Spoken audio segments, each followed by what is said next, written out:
लू म्यूकिंग काउच पर थोड़ा रिलैक्स होते ह्यू योरन की तरफ देखता है और बेड हाई कैजुअल टोन में कहता है, योरन, क्या तुम किचन से मेरे लिए रेड वाइन की एक बॉटल ला सकते हो? योरन तुरंत तैयार हो जाता है। वो कहता है कि अगर लिटिल अंकल का मूड है तो वो जरूर उनका साथ देगा और आज रात दोनों मिलकर जमकर ड्रिंक करेंगे। पार तभी योरन के फोन पर एक नोटिफिकेशन या कॉल आती है। वो हैरानी से कहता है, क्या? मिस यान पहुंच गई है। काउच के पीछे डुबकी हुई जिंग के होश उड़ जाते हैं। वो बुरी तरह पैनिक करने लगती है और सोचती है, ये मुझे कॉल कर रहा है। अगर मेरा फोन बज गया तो आईसी पता चल जाएगा कि मैं यहां छुपी हूं। उसकी हालत खराब देख कर लू म्यूकिंग तुरंत एक्शन लेता है। वो योरन का ध्यान भटकने के लिए उसका फोन या कोई चीज टेक अवे करता है और उसे डोर फेंकते ह्यू चलता है, पहले जाकर वाइन लेकर आओ। योरन थोड़ा घबरा जाता है पार कहता है, ठीक है, मैं जा रहा हूं। जैसे ही योरन मुड़ता है, लू म्यूकिंग जिंग की तरफ एक विंक करता है, जैसे उसे इशारा कर रहा हो कि यही मौका है निकलने का। जिंग मौका देखते हाय दबे पांव दरवाजे की तरफ भगती है। वो इतनी तेज भगती है कि लू म्यूकिंग भी उसे देखते रह जाता है और एक स्मर के साथ कहता है, HMPH। काफी तेज भागी वो, लेकिन अगले हाय पाल लू म्यूकिंग का मूड थोड़ा अनहैप्पी हो जाता है। वो सोचने लगता है कि जिंग का लू योरन से पकड़े जेन का इतना डर दिखता है कि वो सच में योरन की फिक्र करती है।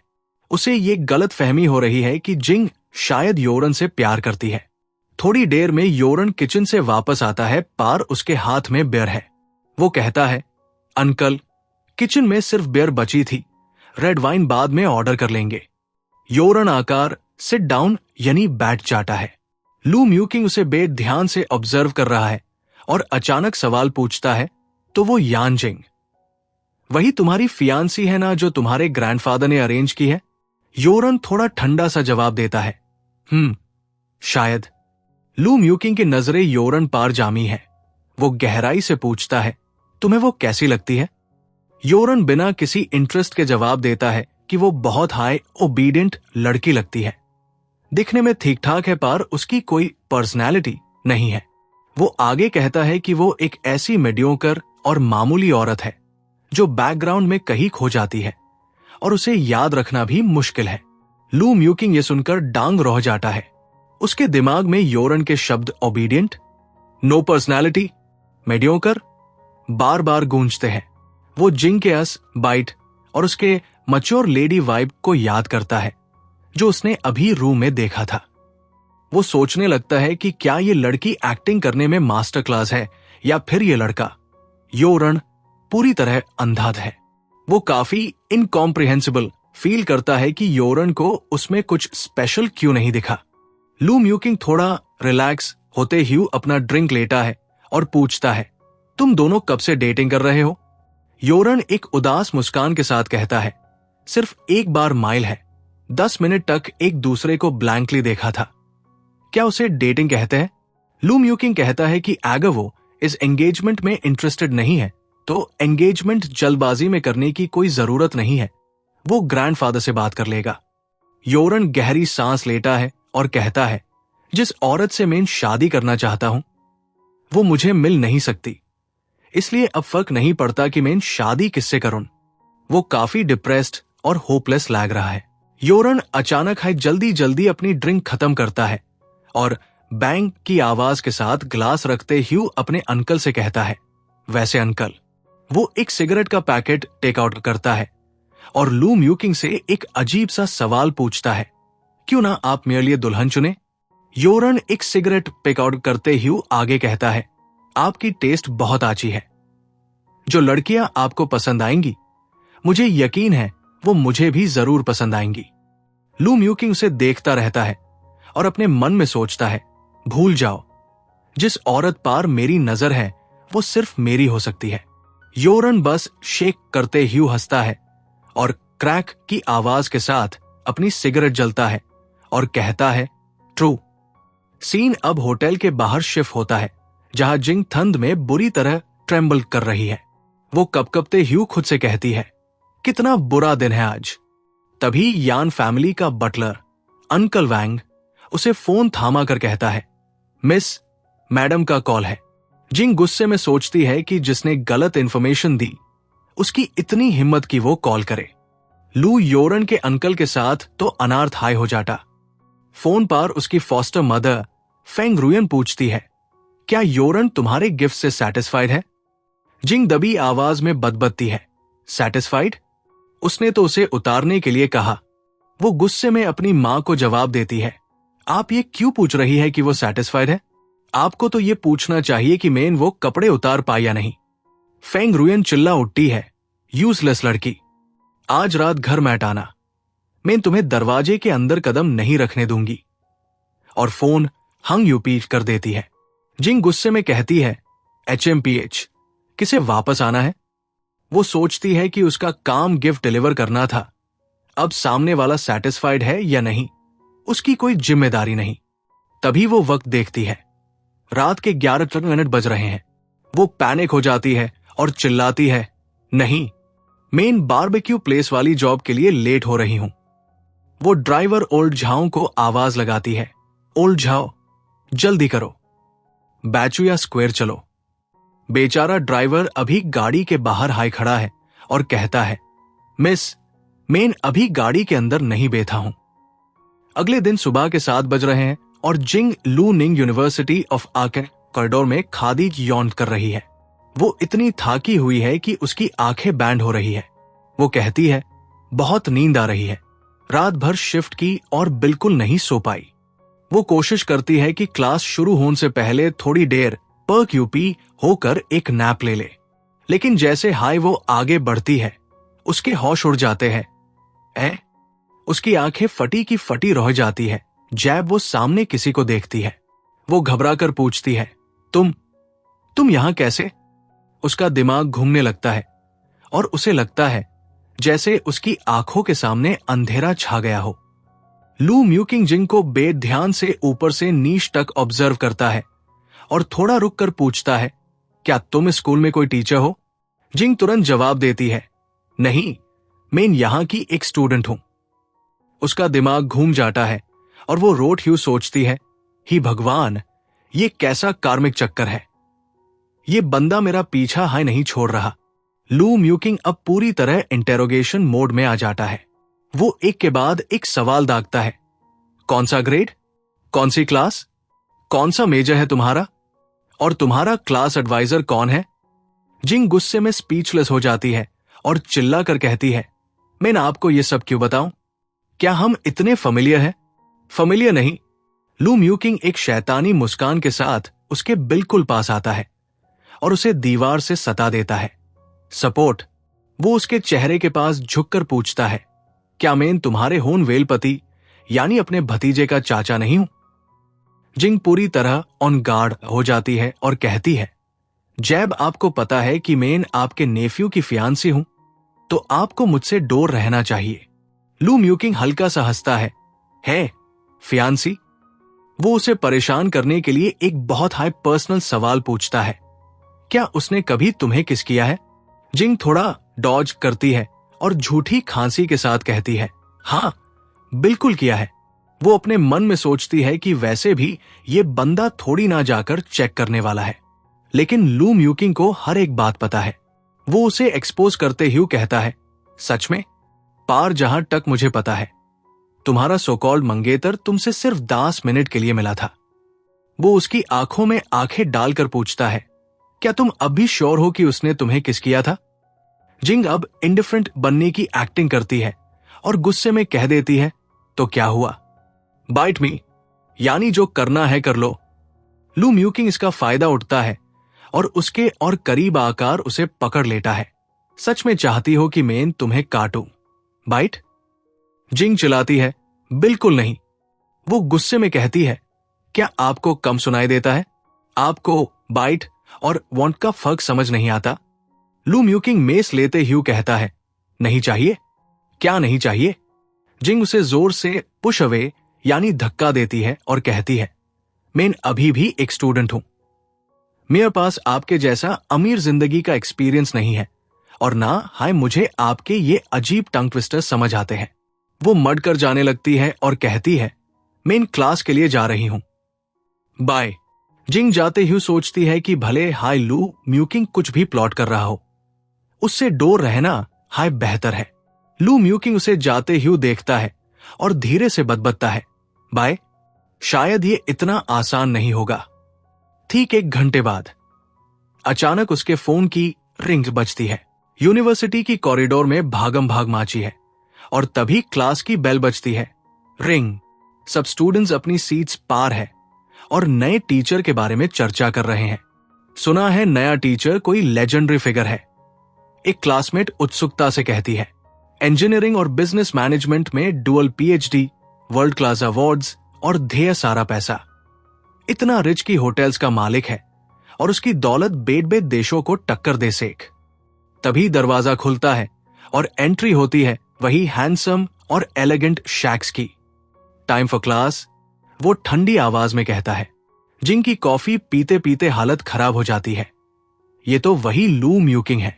ये सब इतना फेमिलियर क्यों लग रहा है? वो हैरानी से सोचती है जैब वो उसे पोडियम पार देखती है। लू म्यूकिंग पोडियम पार खड़ा होकर इंट्रोडक्शन देता है। मेन लू म्यूकिंग हूं और एबीसी मेन तुम्हारी कंस्ट्रक्शन कॉस्टिंग की क्लास लूंगा। जिनके दिमाग में डर बैठ जाता है। ये शैक्स इतना पावरफुल है, लू योरन का चाचा है और अब मेरा टीचर भी। मेरी एकेडमिक्स और आउटस्टैंडिंग स्टूडेंट का स्पॉट सब इसी के हाथ में है। वो पूरी तरह उसके रहमो करम पार है। क्लास को शुरू हुई 40 मिनट बीत चुके हैं। लू म्यूकिंग बहुत हाई फोकस्ड और कुशल तरीके से लेक्चर दे रहा है। तभी जिंग का फोन वाइब्रेट होता है। बस फेंग रुयन का मैसेज है जो उसे गुस्से में याद दिला रही है कि लू म्यूकिंग वापस आ गया है और वही लू कॉर्पोरेशन संभलेगा। आज रात डिनर पार आना है, तैयार रहना वरना नतीजा बुरा होगा।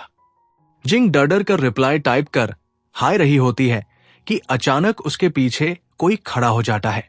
लू म्यूकिंग उसे घूरते ही स्टेयर पूछता है, स्टूडेंट हैंडबुक के हिसाब से क्लास में फोन यूज करने वेल स्टूडेंट के साथ क्या होना चाहिए? जिंग घबराकर तुरंत खादी हो जाती है। आई एम सॉरी टीचर, मेरे घर से मैसेज आया था। मेरे मंगेतर के चाचा लू निंग सिटी आए हैं और मेरे घर वेल नहीं चाहते कि उनका कोई अपमान हो, इसलिए मुझे तैयारी के लिए जल्दी बुलाया है। लू म्यूकिंग एक गहरी नजर अस्पार डालता है और थोड़ा रुककर पूछता है, क्या वो अंकल तुम्हारे लिए इतने इंपॉर्टेंट है? जिंग धर्म संकट में फैंस जाती है। अगर हाँ कहा तो वो शायद खुश होंगे, लेकिन अगर नहीं कहा तो वो ऑफेंड हो सकते हैं। वो अपना हौसला इकट्ठा करके कहती है, मेरा मंगेतर मेरे लिए बहुत इंपॉर्टेंट है, इसलिए उनके चाचा की अप्रूवल भी मेरे लिए बहुत मेन रखती है। लू म्यूकिंग जिंग से बिल्कुल डिस्प्लेस्ड लग रहा है और वो उसे एक बहुत हाई कठोर सजा सुनाता है। तुम्हें इस क्लास में आने की जरूरत नहीं है, कल तक 10,000 वर्ड्स का रिफ्लेक्शन पेपर सबमिट करो। जिंग बिल्कुल शॉक हो जाती है और उसकी आंखें फटी की फटी रह जाती है। 10,000 वर्ड्स? वो गुस्से में बदबदती है कि ये बंदा तो सच में राई का पहाड़ बना रहा है। पार लू म्यूकिंग के मन में कुछ और हाई चल रहा है।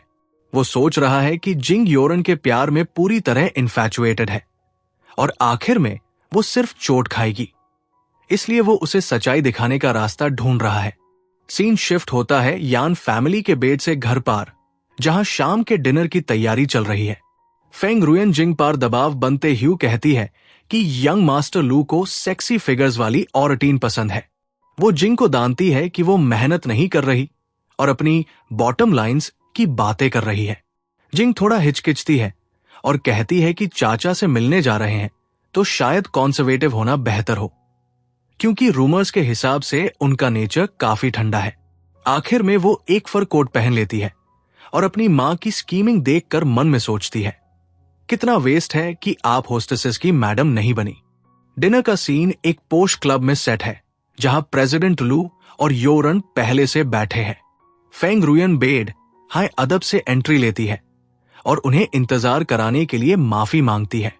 जैब जिंग सामने आती है तो उसके dress to the nines look को देखकर लू म्यूकिंग एक पाल के लिए स्टंड रह जाता है। उसे मेन सीट पार बैठने को कहती है और जिंग को इशारा करती है कि वो लू म्यूकिंग को अंकल बुलाए। पार लू म्यूकिंग तुरंत बात काट देता है। इंटरप्ट, मेरी इतनी बड़ी कोई भतीजी नहीं है। जिंग को बहुत गुस्सा आता है। वो सोचती है कि ये बंदा अभी भी पुरानी बातों पर गुस्सा है और कितना पेटी है। फेंग रुयन माहौल संभालने के लिए मखनजबाजी करती है कि प्रेसिडेंट लू तो बिल्कुल जवान दिखते हैं, शायद योरन की उम्र के हाई होंगे। लू म्यूकिंग ठंडा सा जवाब देता है कि वो योरन से सिर्फ 3 साल बड़ा है। जिंग एक फेक स्माइल देती है पार। टेबल के नीच का माहौल काफी टेंस है। उसे लग रहा है कि अगर कोई देखे तो उन्हें लगेगा कि वो और लू म्यूकिंग एक कपल है, और वो हैरान है कि योरन को ये सब देखकर बुरा क्यों नहीं लग रहा। योरन तो उल्टा इस सिचुएशन के मेस ले रहा है और स्नियर करते हुए कहता है, जिंग, अंकल को श्रिम्प पसंद है, उनके लिए थोड़े छील दू। जिंग को यह सुनकर घिन आती है कि ये कोटीपटी लोग दूसरों की डिग्निटी को खिलौना समझते हैं। वो गुस्से में प्लेट पुश अवे करती है और साफ मना कर देती है, मुझे श्रिम्प छीलना नहीं आता। वो मन में ठान लेती है कि अगर उसे रिस्पेक्ट नहीं मिलेगी तो वो भी उन्हें कोई इज्जत नहीं देगी। डिनर टेबल पर काफी टेंशन है। फेंग रुयन गुस्से में जिंग पर चिल्लाती है, जिंग, ये तुम क्या कह रही हो? तुम तो श्रिम्प छीलने में सबसे बेस्ट हो। जल्दी करो और प्रेसिडेंट लू के लिए छीलो। लू म्यूकिंग बहुत हाई शांत है, पर उसकी बातों में एक गहरा मतलब छुपा है। वो योरन की तरफ देखकर ठंडी आवाज में कहता है, अगर मिस यान नहीं कर सकती, योरन, तुम अपनी मंगेतर को सिखाओ। योरन तुरंत तैयार हो जाता है और श्रिम्प को अपने हाथों से पकड़कर दिखाने लगता है। ऐसी हाथों से पकड़ना ज्यादा आसान है। शुरुआत इसके सर को चूसने, सकिंग से करो और याद रखना, जितना जोर से चूसोगी उतना बेहतर है। वो आगे बढ़ता है। उसके बाद श्रिम्प की बॉडी पर हल्का सा बाइट करो और जैब सारा जूस निकल जाए, टैब आईएससी खाओ। जिंग का चेहरा शर्म से बिल्कुल लाल हो जाता है और वो मन में सोचती है, ये बंदा सिर्फ श्रिम्प खाने की बात नहीं कर रहा है, इसके तो इरादे हाय कुछ और लग रहे हैं।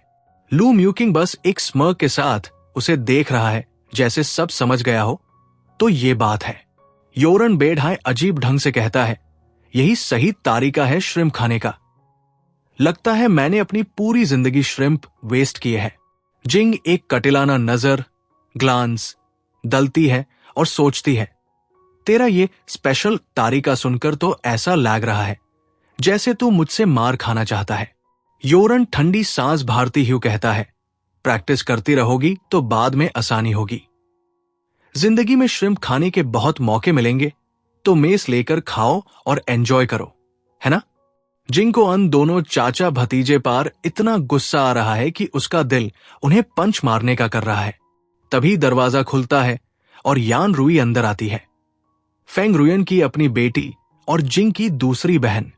वो आते हैं सबसे माफी मांगती है, uncle, brother in law, mom, sorry मेन लेट हो गई। यान रुई जिंग को देखकर एक गंदी नजर स्नियर दलती है और मन में सोचती है, क्या ये अडॉप्टेड लड़की ऑनर्स की सीट डिजर्व करती है? भले हाय ये लू फैमिली की मंगेतर बन जाए, पर ये मुझसे कभी आगे नहीं निकल पाएगी। यान रुई अपनी बहन को पूरी तरह इग्नोर करके योरन से मिलती है।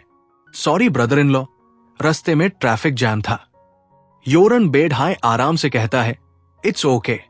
जिंग ये देखकर मन हंस देती है, अपनी बहन को पहचाने से मना कर रही है, पार साले का रिश्ता तुरंत निभा रही है। उसे गुस्सा आता है कि लू म्यूकिंग ने यान रुई के अंकल कहने पर कुछ नहीं कहा, पार उसके वक्त नखरे दिखाए थाई। सारा निशाना सिर्फ उसी पार है। अचानक जिंग को कुछ अजीब महसूस होता है। उसे लगता है कि टेबल के नीच यान रुई शायद योरन के साथ फ्लर्ट करने की कोशिश कर रही थी और गलती से उसका पैर जिंग से टकरा गया। जिंग थोड़ा पीछे हटने की कोशिश करती है, पर उसका पैर पूरी तरह सुन नम्ब हो चुका है। वो मन में गिदगिदती है, प्लीज मुझे इन कोटीपटी लॉगॉन का खिलौना प्लेथिंग नहीं बनना। यान रुई प्यार से योरन को खाने के लिए कहती है और योरन अंकल की बात मानने की एक्टिंग करता है। जिंग थोड़ा होश में आती है और तभी कोई अहम करके विंक करता है। सीन खत्म होता है। जैब वाइन ग्लास में लाल रंग की वाइन डाली जाती है और एक टोस्ट प्रपोज किया जाता है। प्रेसिडेंट लू के नाम एक टोस्ट।